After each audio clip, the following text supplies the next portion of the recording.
আসসালামু আলাইকুম। আপনাদেরকে যদি আমি একটা বাক্যর অনুবাদ করতে বলি যে এয়ারপোর্ট কিভাবে লাভ করে, এয়ারপোর্ট কিভাবে উপার্জন করে, আপনি কি এই বাক্যটার ইংলিশ বলতে পারবেন? নিশ্চয়ই আপনি পারছেন না। এবং I know that 90% of the audience won't be able to translate this sentence. এই সেন্টেন্সটা 90%-এর উপরে স্টুডেন্টই বা অডিয়েন্স এটা করতে পারবেন না। কেন? কারণ আপনারা টেকনিকই জানেন না। টেকনিকটা জানতে হবে যে কিভাবে একটা বাক্যকে অনুবাদ করতে হয়, which is the right way. So আজকের এই ছোট্ট একটা ভিডিও থেকে 3-4 মিনিটের ভিডিও হবে।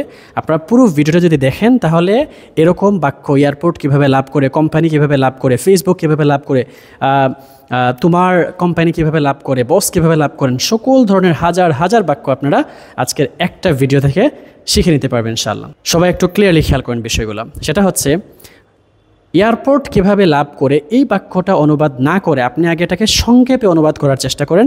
আমি লাভ করি। আমি লাভ করে এটা ইংলিশ কি? I profit. আমি লাভ করি ইংলিশ হচ্ছে আই প্রফিট।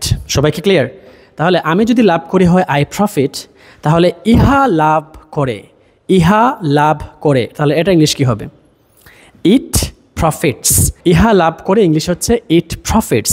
কেন? কারণ ইটের পরে যদি কোনো ভার্ব আসে তাহলে এস যুক্ত করতে হবে। সো দেখেন সবাই, ইট প্রফিটস, ইহা লাভ করে। এটা কি বুঝতে পেরেছেন? এখন যদি আমরা বলতে চাই ইহা কি লাভ করে, প্রশ্ন যদি করতে চাই ইহা কি লাভ করে, ইহা কি লাভ করে, তাহলে বলতে হবে ডাজ ইট প্রফিট। কারণ ডাজ আনতে হবে, আর ডাজ আনার পর আপনাকে ওই যে প্রফিটের শেষে এস বসাইছেন ওইটার বসানো লাগবে না, কারণ ডাজ তো চলেই আসছে। সো ডাজ ইট প্রফিট, ইহা কি লাভ করে।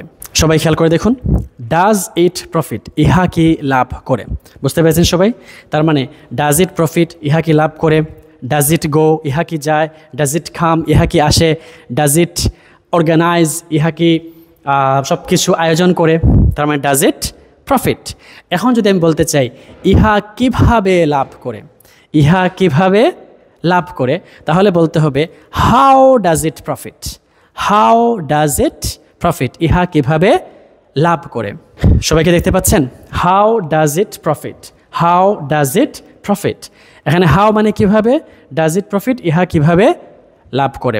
ক্লিয়ার?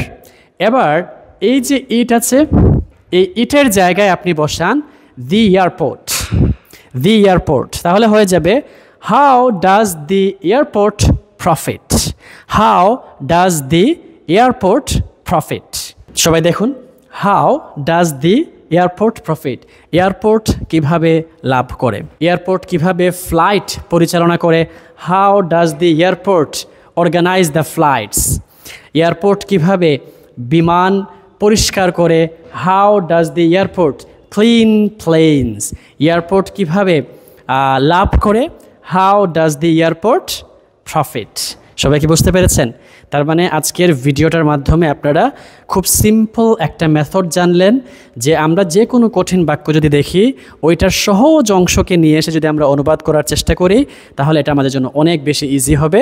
এবং আজকের ভিডিওটা দেখার পর অবশ্যই সবাই ভিডিওটা বেশি বেশি করে শেয়ার করবেন, কারণ শেয়ার যদি আপনারা না করেন তাহলে এরকম উপকারী ভিডিও আপনাদেরকে আরও বেশি বেশি করে দিতে গেলে আমাদের উৎসাহ আসবে না। সো অবশ্যই সবাই কমেন্টও করবেন, শেয়ারও করবেন, যাতে করে আমরা বুঝতে পারি যে আপনারা এই ভিডিওগুলোর মাধ্যমে কি হচ্ছেন, উপকৃত হচ্ছেন, so that we can actually produce lot more videos for you to learn English inshallah. So thank you so much and don't forget to share our videos.